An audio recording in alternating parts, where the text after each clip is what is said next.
হরে কৃষ্ণ, রাধে রাধে বন্ধুরা। বন্ধুরা, মাই happy family blog চ্যানেলে আপনাদেরকে অনেক স্বাগত।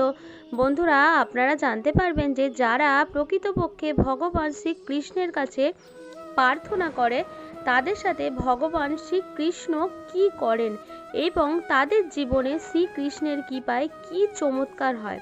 তাই যারা সত্যিকারের ভগবান শ্রীকৃষ্ণকে নিজের মনের কথা জানান ও প্রার্থনা করেন তারা অবশ্যই এই ভিডিওটা আজ এক মনে শেষ পর্যন্ত দেখুন। এই ভিডিওটি দেখার পরে আপনারা বুঝতে পারবেন যে ভগবান শ্রীকৃষ্ণের কাছে প্রার্থনা করার ফল কত সুন্দর হতে পারে ও যারা শ্রীকৃষ্ণের কাছে প্রার্থনা করে তাদের উপরে প্রভু কৃপা করে কি করতে পারে। তাই আজকের ভিডিওটি অবশ্যই শেষ পর্যন্ত দেখবেন এবং আপনারা যারা এই চ্যানেলে নতুন তারা অবশ্যই চ্যানেলটি সাবস্ক্রাইব করুন এবং বেল বাটনে প্রেস করুন এরকম আরও অনেক নতুন ভিডিও দেখার জন্য। ভিডিওটি দেখে যদি ভালো লাগে তাহলে অবশ্যই একটি লাইক করবেন এবং সবাইকে শেয়ার করবেন যাতে তারাও ভিডিওটি দেখে উপকৃত হয় এবং কমেন্টে রাধে রাধে বা জয় শ্রীকৃষ্ণ লিখতে কিন্তু একদমই ভুলবেন না। এবার চলুন ভিডিওটি শুরু করা যাক। অনেক কাল আগে একজন রাজা নিজের সমস্ত কাজ শুরু করার আগে, নিজের দিন শুরু করার আগে রোজ মন্দিরে যেত। মন্দিরে যাওয়ার অভ্যাসটা তার পুরনো অভ্যাস ছিল। রোজ সে মন্দিরে যেত, পুজো প্রার্থনা করত। তারপর মন্দির থেকে বেরিয়ে আসার সময় শান্তি পাওয়ার জন্য সে কিছুক্ষণ মন্দিরের সিঁড়িতেই কিন্তু বসে থাকতো। প্রায় রোজ দিনই তার দুই পাশে দুই ভিখারি বসে থাকতো। তার ডান দিকে যে ভিখারি বসে থাকতো সে বলতো, হে ভগবান, তুমি রাজাকে অনেক কিছু দিয়েছো, কিছু আমাকেও দিয়ে দাও। যেই ভিখারিটা বাঁ দিকে বসে থাকতো সে বলতো, হে রাজা, আপনাকে তো ভগবান অনেক কিছু দিয়েছেন, কিছু আমাকে দিয়ে দেন। যে বাঁ দিকে বসতো সে রাজার কাছে চাইতো আর যে ডান দিকে বসতো সে ভগবানের কাছে চাইতো। এই ঘটনাটি রোজ ঘটতে থাকলো। অনেক দিন রাজা এটা এড়িয়ে যাওয়ার পরে একদিন তার মনে হলো এই ব্যাপারে কিছু একটা করা উচিত। রাজমহলে পৌঁছে সে মন্ত্রীকে ডাকলো আর জিজ্ঞাসা করলো এই ব্যাপারে কি করা উচিত। মন্ত্রী তাকে বলল, হুজুর, ডান দিকে যে বসে সে তো ভগবানের থেকে চায় আর সে যা চায় সেটা তো সে পেয়েই যাবে, তাকে নিয়ে কোনো চিন্তা করার কোনো কারণ নেই। কিন্তু বাঁ দিকে যে বসে থাকে সে আপনার কাছে কিছু চায়, তাই আপনার তাকে সাহায্য করা কিন্তু উচিত।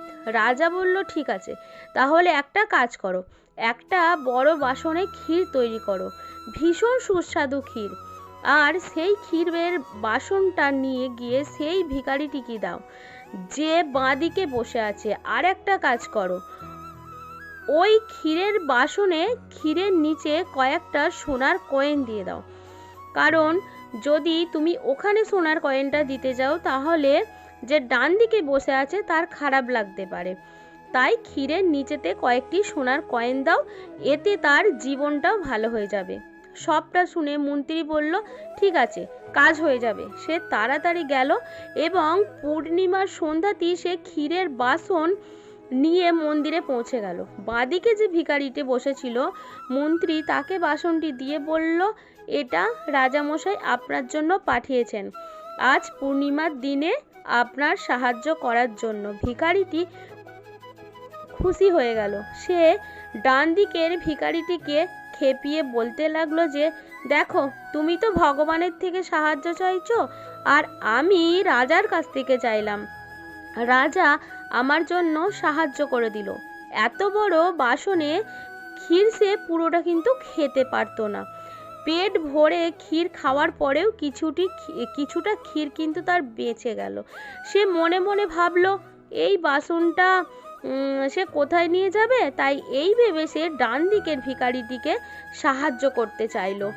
সে বলল, শোনো, ভগবান তো তোমার সাহায্য করতে এলো না, তাই আমার তরফ থেকে এই ক্ষীরটি নাও, মজা করো। এই বলে সে বাসনটা ও ক্ষীরটা দিয়ে চলে গেল। ডান দিকের ভিখারিটির কাছে বেঁচে থাকা ক্ষীরটা চলে আসলো। সে জানতো না যে নিচে সোনার কয়েন আছে।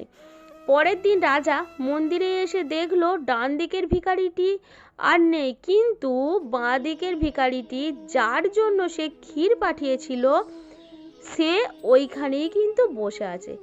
রাজা তার কাছে জিজ্ঞাসা করলো, তুমি কি ক্ষীর পাওনি? ভিখারিটি বলল, হ্যাঁ হুজুর, পেয়েছি, ভীষণ সুস্বাদু ছিল, আমার খেয়ে খুব ভালো লেগেছে, কিছুটা বেঁচে গেছিল তাই আমি সামনের ভিখারিটাকে সেটা দিয়ে দিয়েছিলাম। সে সবসময় বলতো যে ভগবান তার সাহায্য করবে, তাই আমি বাসন সহ বেঁচে থাকা ক্ষীরটি তাকে দিয়ে দিয়েছিলাম। এ কথা শুনে রাজা বলল, সত্যিই তাকে ভগবানই সাহায্য করেছেন। তুমি জানো সেই ক্ষীরের নিচে সোনার কয়েন রাখা ছিল। তুমি যদি পুরো ক্ষীর খেতে তাহলে ওই সোনার কয়েন তুমি পেতে, কিন্তু তুমি অর্ধেক ক্ষীর খেয়ে বাকিটা ওই ভিখারিটিকে দিয়ে দিয়েছ। ভগবান প্রকৃতপক্ষেই তারই সাহায্য করে দিয়েছেন। সে নিশ্চয়ই আর ভিখারি নেই, সে ধনী হয়ে গেছে।